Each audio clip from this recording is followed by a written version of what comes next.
Classic album.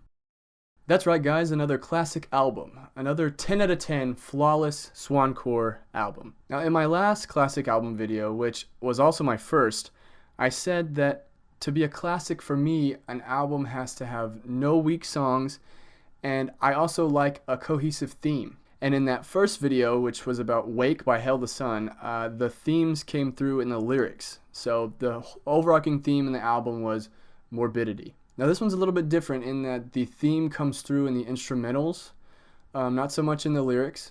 But that doesn't make it any less of a classic for me. So let's get into this 10 out of 10 of Swancore.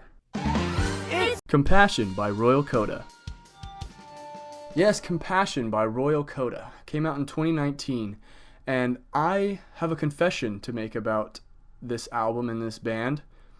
I didn't like Royal Coda at first. I didn't particularly like their self-titled album that came out in 2018. When I first listened to it, I was like, I don't know. Just didn't really click with me. Now don't get me wrong, I love Kurt Travis and Dance Gavin Dance. Death Star's my shit. Dude, Happiness is one of their best albums. But I wasn't really clicking with his solo stuff, like Everything is Beautiful or There's a Place I Want to Take You. I don't know what it was. I was kind of like anti-Kurt for a little bit. I think what threw me off was A Lot Like Birds.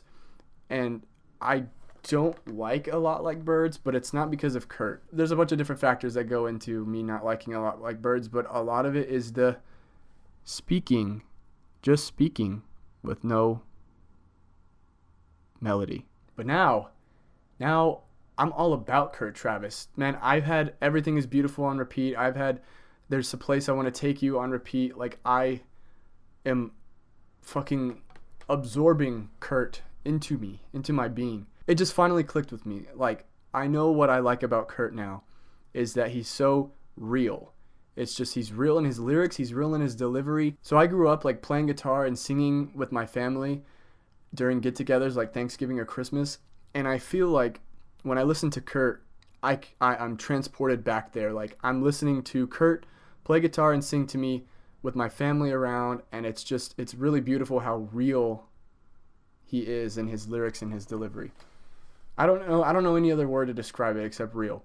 Anyways, let's get into Compassion by Royal Coda and why it is a 10 out of 10 for me. So first of all, Royal Coda is Kurt Travis on vocals. We all know him.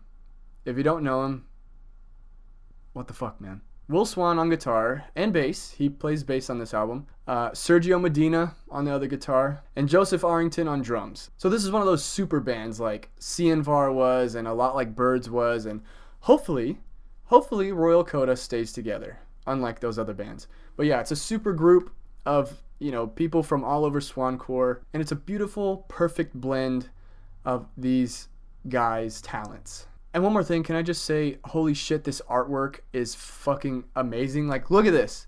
Look at this artwork. Look at it. Look at it! Look at it! Look at it! And that album art was done by Lewis Harriet. So, dudes, please get Lewis Harriet to do all the albums for y'all. Oh my god. Like, they have a new album coming out soon. He has to do the album art for that. So, in the beginning, I said that this album's a 10 out of 10 for me because the themes are presented through the instrumentals rather than the lyrics. And what I mean by that is that there's this constant ethereal feel to the guitars and to the bass and to the vocals. And this ethereal feel fits Kurt's vocals so well. Like, he is in his element when it's like there's reverb and there's harmonies. The ethereal feel that the instrumentals create with the effects that they use, combined with Kurt's melodies, it's perfect cohesion. All the elements in this album were perfectly aligned. And in my last classic album review, I said that there can't be any weak songs. No weak songs at all. And that holds true for Compassion. I was listening to it and I would get to a song and I would think, oh, well, this might be a kind of a weak song. And then boom, it hits with the fucking amazing melody or an amazing riff or an amazing something, and it's like, oh well, no, this could be actually a standout song, not a weak song. It's like that for every song. There are no weak songs, and that hit that every song has is part of the theme as well. The overarching theme of the album is ethereal to epic. Every song has a part where it's like ghostly and can slip through your fingers if you're not careful, but then boom, it just hits you with this epic emotional heaviness. And that change from ethereal to epic and back down is at the core of what makes this album a classic. Ruby Leaf, probably one of the best album openers I've ever heard. Right off the bat, you get what this album is about. You get the theme. It's ethereal with the reverb in Kurt's lyrics and the beautiful drums controlling the energy. And then we get this epic ending. Bow, down, down. It's fucking sick. Best album opener I've ever heard. Next is All in Question, and this one's a standout track for me.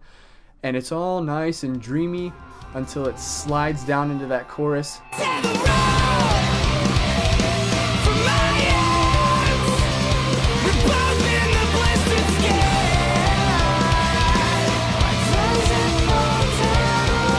Awesome. And Kurt's melody on Rip Open the Blistered Skin, it's so perfect. I don't think I've ever heard a more perfect melody. Kurt, you're killing me. Number 3 is Numbing Agent, and this one comes in with these really weird riffs, but they work really well underneath the lofty vocals. The guitars give this song a really weird, surreal feel to it. And it's got another epic chorus with Kurt belting out so emotionally. And this one's so creative without having to try too hard.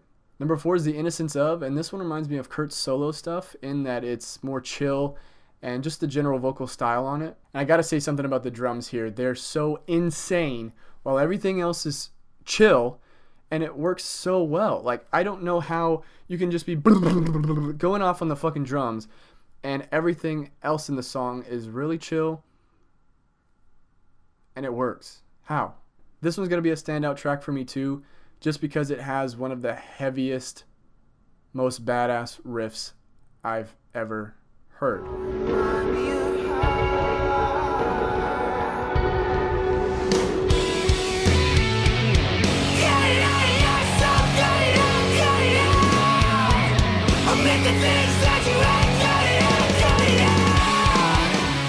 The phaser effect that they use on the guitar is just perfectly implemented. The next one's Becoming the Memory, and we start out with this gorgeous intro riff, and this one to me sounds the most Dance Gavin dancey.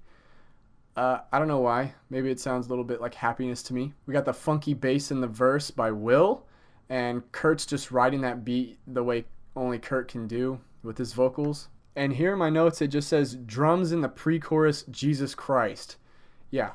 Listen to those fucking drums in the pre-chorus. And then towards the end, we got a little funky breakdown and some fun lyrics by Kurt. So it's a fun song. The next one's Arms Race for God's Grace, and this one really, really shines towards the end, where it gets really calm. When Kurt starts singing, "The authorities came," it's just layer upon layer of vocal and drums, and it's just building and building the energy perfectly.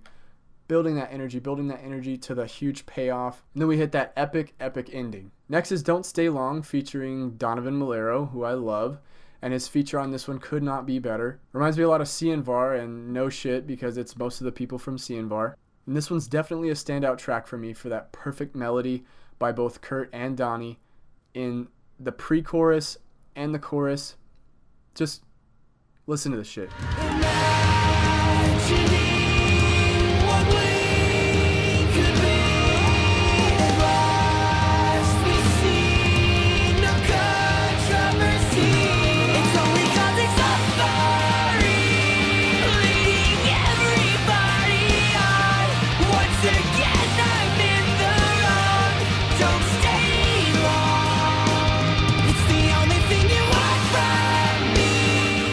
It's just the most perfect melody, and the lyrics really hit home for me regarding like relationships and stuff. Donovan's a really good lyricist as well. And we got another epic ending with the bass and the pew pew phaser guitar, and I have here in my notes Kurt's vocal ending with 3 check marks next to it. So good job, Kurt, on the vocals at the end of Don't Stay Long. And finally we have The Innocence Of reprise, in which they took the riff from Innocence Of and they transferred it to the beautiful, gorgeous, acoustic Grandpa's guitars. And this one's just like perfectly produced. Chris Crummett produced this whole album, and this song is just really a testament to how talented he is in production. And it's just a really nice, haunting ending to a perfect album. It lays you to bed. I love it. So that's the end of me gushing about Compassion by Royal Coda. It's truly a masterpiece, a 10 out of 10 in swancore, in any genre. Please, if you haven't given Compassion a chance, or if it didn't click for you the first time like what happened to me, just listen to it again. Maybe with this in mind, like the ethereal to epic to ethereal. It's just such a great blending of energies. They take you on the ride, and it's just brilliant. Brilliant. That's it for me for this classic album review. I'll see you next time. Thanks for watching. God, that was fuck.